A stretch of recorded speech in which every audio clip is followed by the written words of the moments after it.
Hello everybody, come bicycle with me along this lovely little farm road here in the mountains of Japan. Let's go. This little farm area here is protected from wild boars. That's what these metal things are all about, and crows from above. Protected from below and above. What was that? Isn't this a pretty little road? This little bit of farmland is not being used anymore, going back to nature. This road is so typical of the roads that I bicycle along and I explore here in the mountains. Narrow little one-lane tracks. The only vehicles I ever see are the occasional farm truck with a grizzled old farmer that smiles or nods at me.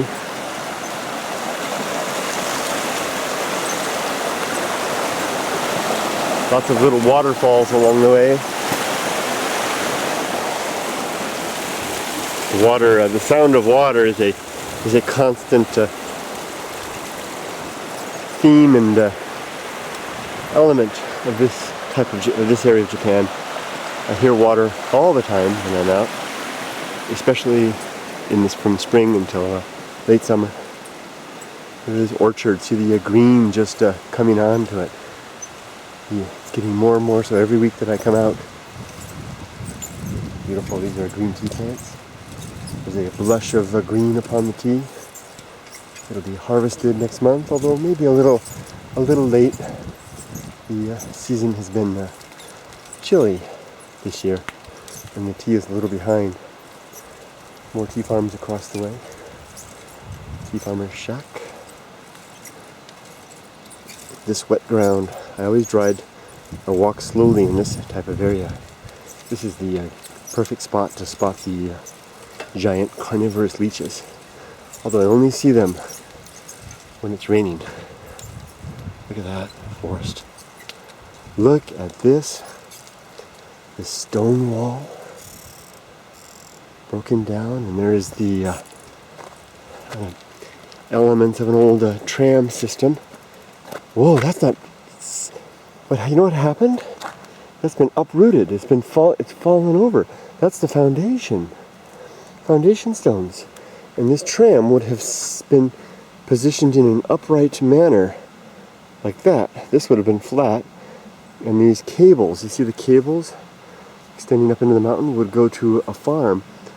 Now abandoned somewhere up there in the trees. Wouldn't that be fun to try to discover it? And this, there would have been an aerial car that would have sat here and gone across. And here we have a cabin of some sort. Almost looks like a shrine, doesn't it? Very interesting windows. Wow. There's a waterway there. There's a beautiful little forest back there. This is a very special part of Japan. Part of Japan that means a lot to me. It's my home. It's also where my heart is.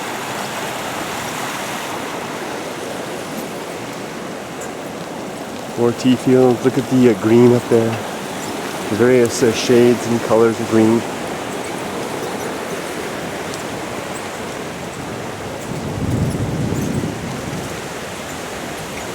Look at that. There's a bridge and a waterfall. Look at that. There's a tumbling torrent out of the forest, and a bridge to a trail. And who knows where it goes. A trail leading up into the forest there along the stream. It's just, I see these so often. There are so many of these. It's impossible to explore them all. We've just seen two wonderful opportunities for exploration. The abandoned tram, the bridge across the river along the torrent. Look at that. There's an overgrown shack in the woods there. And this area here, this is a leech grotto. I wouldn't want to linger here too long. The blood-sucking leeches will come out of the woodwork here and come grab onto me. You gotta keep moving. If you're walking in this type of area in this time of year, don't linger too long. What's this? A spring. Look at this. There's a spring coming out of the water. And this is a great opportunity. My thermos, my jug, is actually empty. You can drink the water out of these places. That's what the cup is for. Would you use the cup? Only in Japan do you find a public cup for everybody to use. So, it's still up with water. I was wondering where I was going to get some water. Leave it up to Providence to provide. This spring water comes right out of the mountain there. Kononaka no mizu kurete kudasai. I think that says.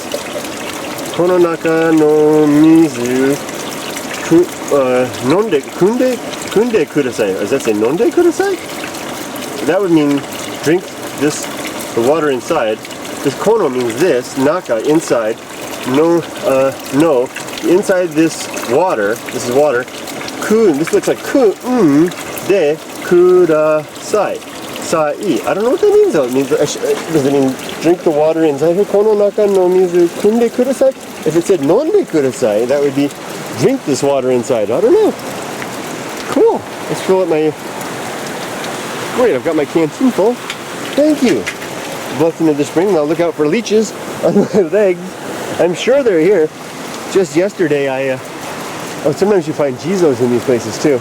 Just yesterday I stopped at a place like this. I was driving in the mountains and when I got back to my car there was a leech crawling across my windshield. I think that's an outhouse right here. Look at this. These terraces are essentially I wouldn't know if this abandoned is the right word. They simply haven't been well maintained. You don't see young people up here. It's all the oldsters. So you get a little tired. Sometimes you can't do the job like they used to. Look at that yellow bamboo up there. And there's a hanging tea farm. It's almost like a glacier, a hanging glacier in a valley, isn't it? Go across this bridge. Whoa, look at that torrent over there. Isn't that nice? Look at that. Oh my goodness.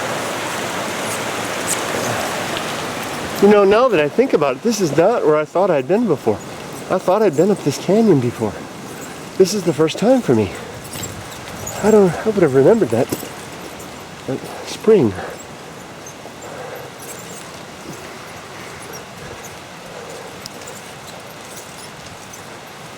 This is an abandoned tea farm. How do I know? Well, look at the way it's going wild. Tea farmers are like, whoops, ding, and there's my other bell. Ding, ding, ding.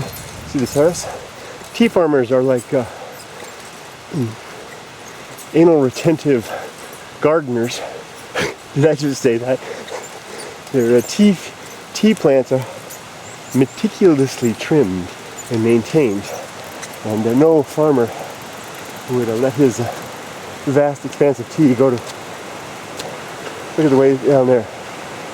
See those down there? See how well they're trimmed into those rounded tops? These have lost all their shape.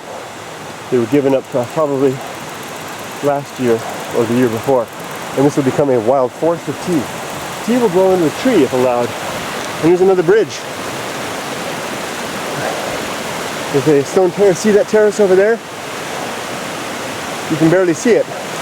That was a farmland that has been reclaimed by the forest. Completely, utterly reclaimed. And there we have a trail leading deeper into the forest. Again, another tantalizing glimpse.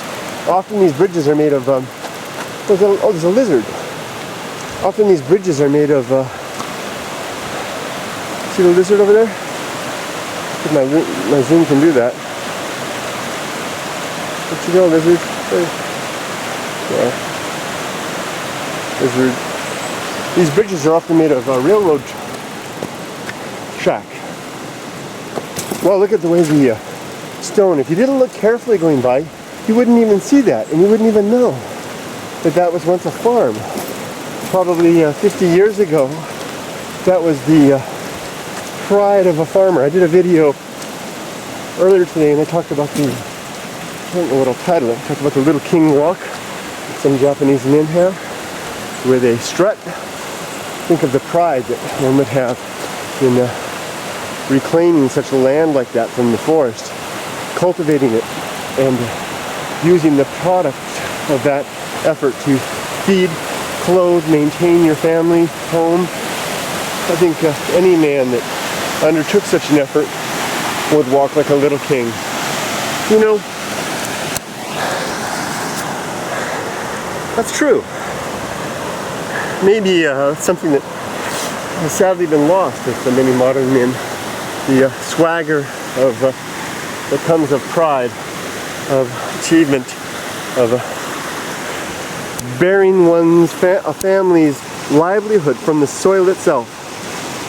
Look at that. That looks like a shrubbery, doesn't it? It's a shrubbery. But if you look closely, it is another tram station. Can you see the metal in there? It's swallowed up by the forest. There's no wires. We don't even know where that one leads to. And a road, another road. And you see, I could just take off up this road and explore, and who knows what's up there. It just never ends. Except I'll have to end this video soon enough. Let's go up here to this shed, and we'll call it quits. Oh, look at this tea. See this? This is all tea, and it's completely going back to nature. Like I said, tea will become a tree if allowed to grow. There's a tea tree near our home.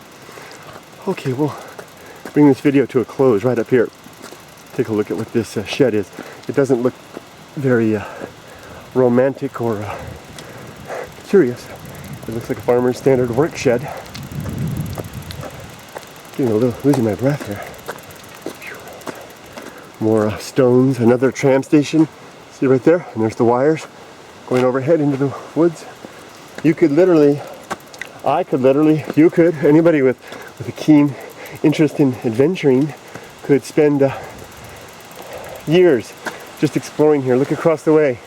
More walls and terraces, just abandoned farms everywhere. Who knows, this looks like it was a farm shed converted into a house of some sort. More walls here. Friends, you don't have to come to Japan to find this kind of stuff. It's all over, and I know that to be the case. I born and raised in Los Angeles. I didn't have a video camera back then, but I used to find this stuff all the time. Wander off on a Sunday like today on my Schwinn bicycle, pedal along the shoreline, the bike trail along Redondo Beach, towards Marina del Rey, and off beyond towards Venice Beach. And I'd stop everywhere, find wonderful things to see. Then I moved out to the desert, and the truth was even more so. I remember going out on Route 66, finding the old Route 66. And after I read Steinbeck's Grapes of Wrath, and I learned that the travelers would make their camps along the desert road, out in the desert along the old road. I used to get off of the car and go wander, as I'm doing now, park the vehicle and stop and poke around just like I'm doing now. And I would find the camps of the Okies. The people, that's a derogatory term to some, but I think it's lost its capacity as a derogatory term in many ways. I could find the camps of the Okies out there in the desert along the old Route 66. Find their place where they had their fires. Find their the objects that they discarded, bottles, cans, things don't deteriorate in the desert like they do elsewhere. And I even find their automobiles sometimes, old broken down vehicles, and I could hear the story of Steinbeck, the words.